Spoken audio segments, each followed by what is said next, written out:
Bugün bizim dünya karşılaştığı en büyük sivilizasyonun denemeklerinden.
Niçin bu işin susayır? Dünya arası mass medya organizasyonları.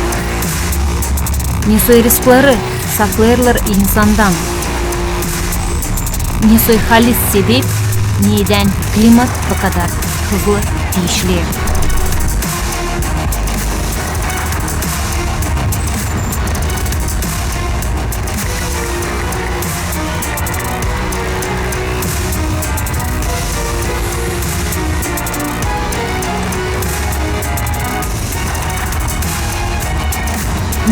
Yok bir şeyden önemli, ne kadar informasya, nice insan korusun kendi yaşamasını, nice korusun insanlığı.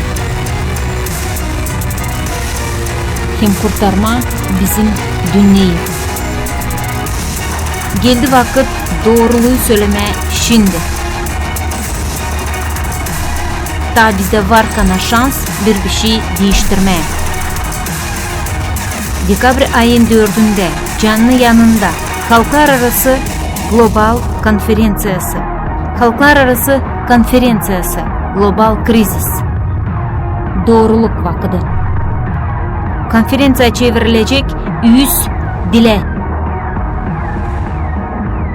Dünyanın 180 devletin yardımcı tarafından kuruldu. Doğruluk bakılır. Doğruluk birleştirir. Doğruluk verir şans yaşamaya.